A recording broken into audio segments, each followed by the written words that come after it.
Hi hello வணக்கம் and welcome to 70mm channel. So இன்னைக்கு இந்த வீடியோவில் நம்ம பார்க்க போகிற இன்ட்ரெஸ்டிங்கான ஒரு காசிப் என்னன்னு பார்த்தீங்கன்னா, வயசுக்கு மீறின கவர்ச்சி. ஸோ வரம்பு மீறி கவர்ச்சியில் கலக்கக்கூடிய இளம் நடிகையான அனஸ்வரா ராஜன் அவங்கள பற்றி அந்த வீடியோவில் பார்க்க போகிறோம். ஸோ சினிமாவை பொறுத்த வரைக்கும் நடிகைகள் திரைப்படங்களை நடிப்பதை காட்டிலும் தனது சமூக வலைதள பக்கத்தில் கவர்ச்சியான புகைப்படங்களை அப்லோட் பண்ணிகிட்டே இருப்பாங்க. அதன் மூலமாக பட வாய்ப்புகளை தேடி பிடிப்பாங்க. அதன் மூலமாக சம்பாதிக்கவும் செய்கிறாங்க. ஸோ இந்த மாதிரியான பிட்டு ஃபோட்டோ ஷூட்டுக்கெல்லாம் நடிகைகள் தனியாகவே காசு வாங்குவாங்க. தங்களுக்கு எப்படிப்பட்ட காட்சிகள் ஆனாலும் நடிக்கிறதுக்கு தயாராக இருக்கிறோம் அப்படின்னு சொல்லி இன்டைரக்டாக சொல்கிற விதமாகவும் இந்த மாதிரியான பிட்டு ஃபோட்டோ ஷூட்டுகள்லாம் நடக்கும். அதை சமூக வலைதள பக்கத்தில் பதிவிடுவாங்க. அது பதிவிறதோடு மட்டும் இல்லாமல் அது வைரல் கண்டென்ட்டாக மாறும்.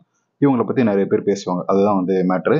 ஸோ சினிமாவில் கை கொடுக்கக்கூடிய அந்த கவர்ச்சி. ஸோ அப்படி தான் மலையாள சினிமாவில் குழந்தை நட்சத்திரமாக அறிமுகமாகி இப்போ பிரபல நடிகையாக மாறத்துக்கு எல்லா முயற்சியும் எடுத்துட்டு இருக்காரு இந்த அனஸ்வரா ராஜன். ஸோ இவர் மலையாளத்தில் முதலாக குழந்தை நட்சத்திரமா அறிமுகமாகி அதுக்கப்புறம் நடிகையாக நடிக்க துவங்கிய சில வருஷத்துலேயே மிகப்பெரிய ஒரு ரேஞ்சுக்கு போயிட்டாரு.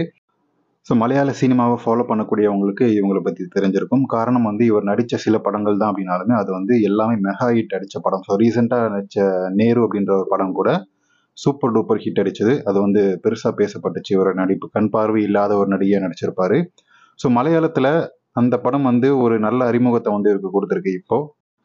ஸோ அதன் மூலமா அடுத்தடுத்து அவருக்கு வாய்ப்புகள் குவிய தொடங்கியிருக்கு. அதை அப்படியே தக்க வச்சுக்கணும் அப்படின்றதுக்காக அந்த லைம் லைட்ல இருக்கணுன்றதுக்காக தன்னுடைய கவர்ச்சி போட்டோஸ் போட்டுட்டு இருக்காரு.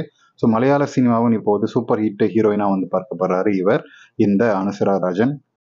ஸோ பெங்களூரு டேஸ் அப்படின்ற ஒரு ஃபேமஸான மலையாள படம் நீங்க கேள்விப்பட்டிருப்பீங்க. அது ஹிந்தி ரீமேக்ல இவர் அறிமுகமாகிறார். அதுல சூப்பர் டூப்பர் கவர்ச்சியா தன்னுடைய ஆட்டத்தை தொடங்கியிருக்காரு. ஸோ இதற்காக தான் இந்த கவர்ச்சி புகைப்படங்கள்லாம் போட்டுட்டு தன்னுடைய அட்ஜஸ்ட்மெண்ட் வேலைகளை தொடங்கியிருக்காரு ஹிந்தியில். ஸோ அவர் மேலும் சொல்லக்கூடிய விஷயம் என்னன்னு பார்த்தீங்கன்னா, பாலிவுட்டில் பெரிய நடிகை ஆகிறதுக்கு நான் என்ன வேணாலும் பண்ணுறதுக்கு தயாராக இருக்கேன். அது மட்டும் இல்லாமல் ஹிந்தி படங்களை நான் அதிகமாக பார்ப்பேன். ஸோ அப்படி பார்க்கும்போது தீபிகா படுகோன் அணியக்கூடிய அந்த பிக்னியாக இருக்கட்டும், ரொம்ப ரொம்ப கவர்ச்சியான படுக்கறை காட்சிகளாக இருக்கட்டும், எல்லாமே அதே போல் நான் பண்ணணும் அப்படின்னு சொல்லி நான் ஆசைப்பட்றேன் அப்படின்றத வெளிப்படையாக சொல்லியிருக்காரு. ஸோ முதல்ல எனக்கு பிரச்சனையாக தான் இருந்துச்சு இந்த மாதிரி கவர்ச்சி காட்டுறதுக்கு.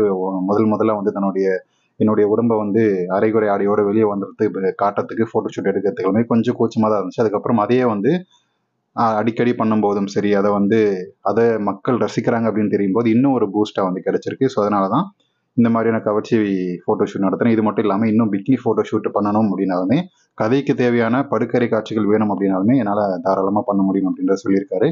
ஸோ இந்த மலையாள நடிகை சொன்னதை பற்றி நீங்கள் என்ன நினைக்கிறீங்க அப்படின்றத கமெண்ட் செக்ஷனில் மறக்காமல் சொல்லுங்கள்.